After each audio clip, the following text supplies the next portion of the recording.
Years ago, a dime gave a kid all sorts of pleasure. That's what a classic comic book used to cost. Today, after seeing what some of these comics are selling for, you shouldn't be surprised at the price of gold. It's not unusual to find comics priced at $600 to $800. The current wave of science fiction movies and the comic industry seem to be helping each other. This is the newest addition to the comic industry, a whole new language inside. But really, comic conventions deal with nostalgia. And while it's true that comic books cannot speak, you can find out how people talked, say in 1946. This is an issue of Willie Comics, and you can almost hear the talk of 1946. Golly, I'm late. Have a swell time. Jeepers, holding hands in broad daylight? Shucks, Gene. Boy, it's keen. John Kalia, News 8, downtown. Talk about a way to escape reality for a while. The annual comic convention offered plenty of out-of-this-world excitement, including far-out comic books, souvenirs, and even futuristic-looking Star Wars computer games. Many were there just to expand their comic book collections, while others were there just to gaze at the galaxy of characters on hand. Some of them are weird, some of them are pretty nice, and I'm just pretty serious about it. I don't go around putting crazy get-ups on and coming down here like some people do, but if that's what they want to do, that's fine. One woman was even a little miffed that the convention didn't offer more Rocky and Bullwinkle comic books. Well, I feel put upon, I really do. I flew in here, but I couldn't carry that money under my arm. Yeah, I would kind of like to see it. So if you missed all this madness, don't despair. They'll all be back at the same bat place, same bat date. Jesse Macias, News 8, downtown San Diego. It's hard to believe that a dozen of these conventions have already passed through San Diego. The 1981 edition will be at the San Diego Convention Center through Sunday. It's open to the public and other creatures who might wander in from distant galaxies. It's a little bit nostalgia, a little bit science fiction, fantasy, horror type. It's really a popular art festival. It gathers people who appreciate the popular art and just kind of draws them all together in one place. Sellers, buyers, and traders were out in force, flashing plenty of green for various comic books. Some Fantastic Fours, some Daredevils, and X-Men and Star Wars, and some magazines too. How much? $17 together.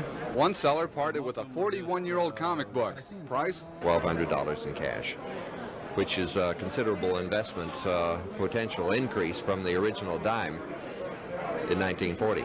And if you want more than just comic books, there will be guest speakers and movies throughout the 4-day convention.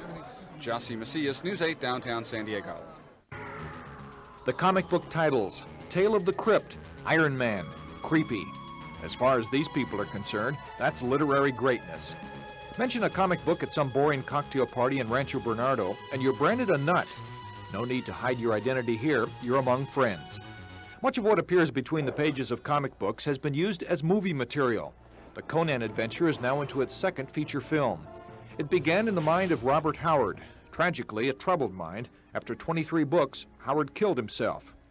Today, Conan is in the hands of Roy Thomas of Marvel Comics, who finds one part of Conan's creation fascinating. It's interesting that Howard never describes Conan's facial features, because I think he wanted the reader to put his own face in there. Readers who see themselves in Conan's face are precisely the people Richard Fleischer, the director of the new Conan film, had in mind when the movie was made. Even the locations we've always called Conan country, because certain areas have the Conan look. Everything is angled for the Conan fan. Conan and all of these comics are fantasy adventure. But at the comic convention in San Diego today, there was at least one moment of doubt. This looked like a character who stepped out of the pages briefly to check the comics for accuracy. Yes, fans, a full-blown invasion of wild creatures has arrived at the community concourse for the annual comic convention. And you're right, sponsors tell us this year's convention is bigger and better than ever. For lovers of comic books, movie posters, and other assorted pieces of trivia, this is paradise. The convention attracts about 5,000 people over a 4-day period. And though a majority of those people are interested in comic books, a lot of those people are also interested in film and whatnot. So we're not just a comic book convention, we're really a lot more. The weekend extravaganza is luring people from as far away as Yorba Linda. I've picked up, these are mostly first issues, things that I've needed to complete my collections. And I'm also looking around for the artists and writers to get these things autographed. Then they're worth more when I decide to sell them, if I decide to sell them, which I won't. What do you think about all the people that are here? Some of them seem a little on the strange side, don't they? Definitely. You take it with a grain of salt when you've been living with a comic collector for the last 4 years.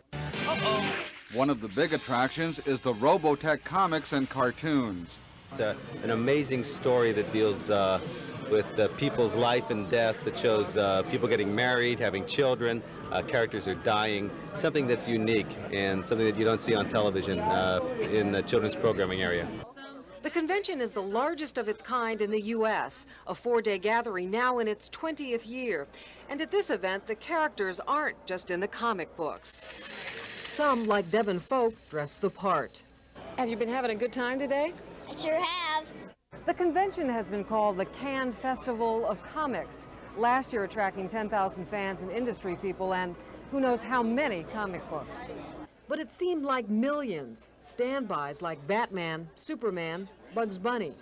And how about this vintage copy of Archie from 1956? It was 10 cents then, $8 now. Along with the old, there's the new, like a comic book called Tales of the Teenage Mutant Ninja Turtles. Very big with little kids. Kevin Eastman is co-creator. All we ever wanted to do was draw comic books. That was all we'd ever wanted to do, and we had no idea. I mean, there's, it's as baffling to us as probably a lot of people, what makes them a success. The convention is a chance to meet established comic book artists and perhaps would-be artists.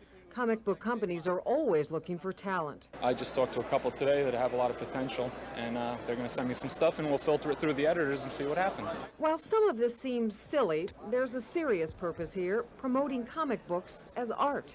It's a true American art form, and it really is. You look at the range of stuff, from the most, like an Archie comic to graphic novels today that are, bordering on science fiction. But perhaps more than anything else, it's a chance to be a kid again. Do you think you'll ever grow up? Never. No, I'm a big kid now. I still buy toys. I spend most of the morning buying comics and things that, it's my inspiration. And so I am a big kid.